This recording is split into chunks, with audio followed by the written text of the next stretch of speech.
I think we're going to see for these last 6 races a Mad Max. After getting a podium in Singapore and keeping a pretty consistent pace, which is much more than we expected from the Red Bull and the RB21, there is a real chance that in these last 6 races, he is coming for that title. Honestly, after Monza and Baku, this kind of seemed like a dream that was out of touch, because those were low downforce tracks, but these last 6 races don't actually favor the MCL39 as much as you would believe it so. And now with Mercedes being a bit of a wild card and a couple of tracks will be cooler, and tracks they did pretty good on last year, we can definitely have a pretty interesting fight between Max and the McLaren boys.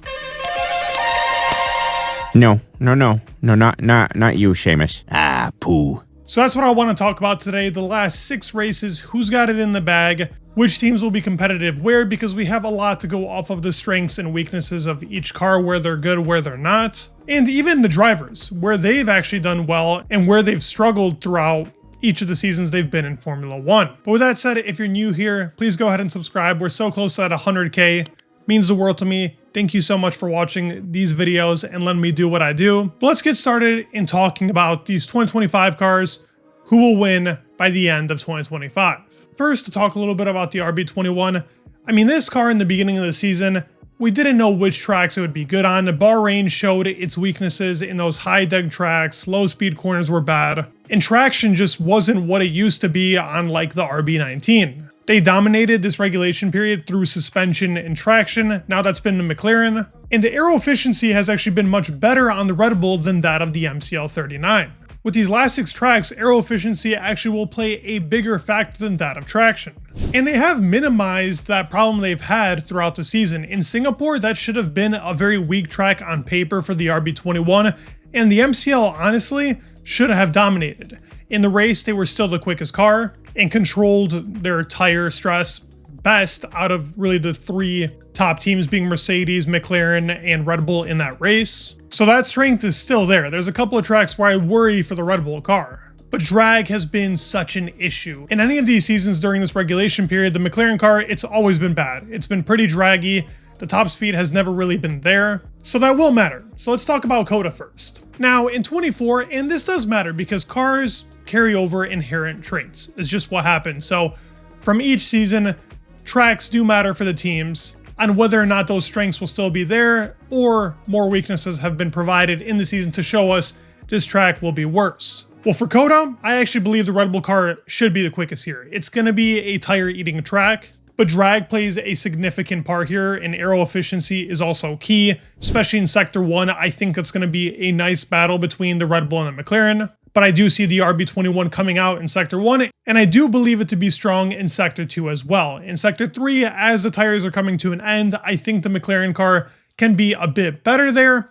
We're not going to see a Mercedes wildcard here because typically it's a bit hot, and I don't think this is going to be a better track for them. As you guys may have noticed, I haven't brought up the Ferrari car because I believe that car is pretty easily placed in 4th. Brother, what's that? Considering they can't even run that car low enough, I don't expect COTA to be a strong track. I really think that Ferrari is not going to be on the podium at all within these last 6 races, with the championship battle being so close. Over the years, Lando has been better here. I think Oscar tends to get a little throttle happy and go over the track limits more often than not. It's hurt him in the last couple of GPs in COTA. Could that happen again? Not sure. He was ahead in Singapore. The pressure is getting onto him a little bit. I think Lando is feeling it as well with Max coming back. And considering Max was able to defend him so long in Singapore with his yellow Fiat, okay, I don't believe the car is that bad. It's actually much better than it used to be. In the beginning of the season, maybe I could make this joke. It's not, it's far from that. It's actually very, very good now. And I just think it's hard to overtake Max. Lando does not really have the racing ability as of yet. There are very few on the grid that do. Maybe you're Leclerc, maybe Lewis, Fernando. It's a very small list of people that can overtake him. Oscar has shown it from time to time. COTA will be very close. I'm giving it to the edge of the RB21. Now, Mexico is going to be, I think, the biggest toss-up of the 6 races. It's very dependent on if you can get the perfect cooling package.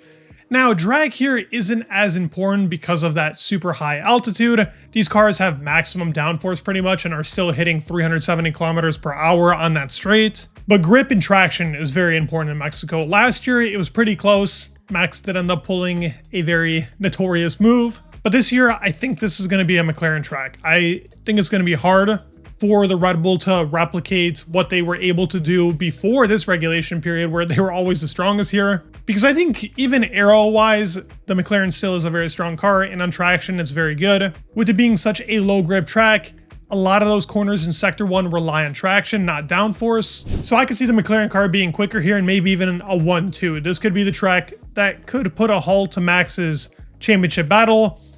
We'll have to see. It's also very difficult to defend on. We've seen that overtaking is a little bit better, funny enough, in this regulation period than it was in the previous for Mexico. So I do believe the fastest car will be the MCL 39. Like I said, Mercedes is on the back burner. I'll mention the tracks that I think they're going to be better on. After Mexico, we make our way to Brazil, the hunting ground of Max Verstappen. I think you give him an okay car here and he will still perform. This is a track where I believe the RB21 will be superior though.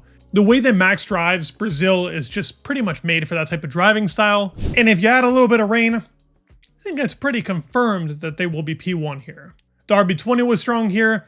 I do believe that the RB21 is going to be just as strong, if not stronger. And with that, I can see Max picking up a P1. And I do believe the fight right behind them is going to be close. I actually think the McLaren has a chance if Lando and Oscar can drive perfectly, which hasn't happened much in the season when Max is leading. And with the dirty air problem, I'm going to give this to Max. He's going to take victory here in Brazil, just based off of the car's characteristics. And then the last 3 races that we're going to have, it's going to be Vegas, Qatar, and Abu Dhabi. For Vegas, this is actually the wildcard track. I think Mercedes here can take victory, just like they did in 2024. George was extremely strong here. Lewis made his way from P10 to P2 effortlessly. In these cold conditions, that's where the car actually thrives. I do believe other teams have caught up. It isn't as big of an advantage as it was in 24. But in Canada, we saw them be strong. Vegas has a lot of those characteristics where traction is a bit important. And the Mercedes car is strong there. It's just when the tires are very hot, that's when it struggles. Funny enough, Singapore should have been a bad track for them. Even Russell went on to say, of all the tracks, I didn't believe this was going to be one of them that he could get pole position on. But Vegas is that wild card, and I actually think the Red Bull will be close here. Now, in Baku, it did seem like Max had the advantage. Russell was behind, but it was a bit hotter over there. It's going to be a little bit colder here in Vegas. It'll be close. I can see George and Max fighting it out. Hopefully not ending in a collision, because that could help McLaren big time, and then that championship bout for Max goes in the dump. And knowing when these two are there together, they're not the best of friends when they're on track, which I love it, but at the same time, we need Max to make it all the way to make it very interesting for 2025. So hopefully Russell keeps a cool head for this race. Now Qatar, I think this, just like Mexico, is going to be up in the air. Drag isn't as important, even with it being a very long straight, a lot of high speed corners, tire degradation is super strong. The Red Bull throughout really the regulation period has been superior here, but I think the problems that the 24 McLaren had a little bit in the high speed, it's much better in 2025. It's really slow where they've struggled a little bit with that inherent to understeer. So this time around, I can see this being a very close battle. I just think Max has the confidence to take this car ahead.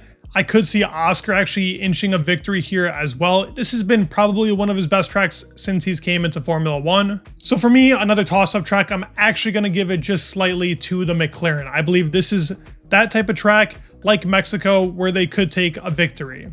And tire wear will help here. Now that kind of goes along with Abu Dhabi as well. A very tire heavy track with a little bit less downforce than that of Qatar. And especially in Sector 3, I think that's a McLaren style sector. But Sector 1 and 2, I could see Max taking both those sectors. Now, will you have the tires for Sector 3? That'll be very important. It's been a common problem throughout the season. They fixed a lot of that with some front wing updates. Same with reducing the drag around the side pods. A bunch of little things that have added up to a big, better car. They've taken a lot of risks to get it here. They're pretty much throwing away their 2026 season to have a chance at a 2025 title. I think they know that engine-wise, it's not going to be there. Even Max has gone on to say that he believes Mercedes will be the strongest. Everybody has pretty much said that. I think this is another one of those toss-up tracks, but something is telling me, my gut is telling me that they can win it here, just based off what I saw in Singapore, with him being able to still provide a very decent car, In the race, it was weaker, but in qualifying, it was very strong. And I can see Max inching it here in the RB21. Very close race. I see Mercedes in third here. Maybe Ferrari could inch up in this race. So I will give it to the RB21 based off of strengths, but it's not by much. It's very, very close. Some tracks like Brazil, I think Max will win there. I think the same for COTA. That is where the RB21 strives in those aero efficient tracks. And I can see Vegas also being pretty dominant from the Max side, and McLaren's actually dropping back. Maybe even the Ferraris have a chance of getting ahead of them, which would do Max wonders. But a lot of this is a toss-up. Honestly, it's going to be in the wind. I would like to see Max win. I would also like to see the McLaren boys finally show some feisty nature after what happened in Singapore. Oscar is definitely not going to be very happy. So hopefully this ends up as dramatic as I'm talking about it being, because one DNF could ruin all of these predictions and everything go out the window. I'm going based off of strengths and weaknesses on the car, so who will be the quickest. For right now, in my mind, I have Red Bull being the quickest on 3, McLaren being the quickest on 2, and the Mercedes car will be the quickest in Vegas. But let me know your thoughts down in the comments below. I want to hear your guys' opinions on what you believe will happen. You guys will see my predictions throughout the week. There are some upgrades coming for the Red Bull as well. I will talk about that in a separate video. That could make a difference. But drop a comment, leave a like. Thank you all for watching. Please subscribe, and I'll see you guys very soon. Peace.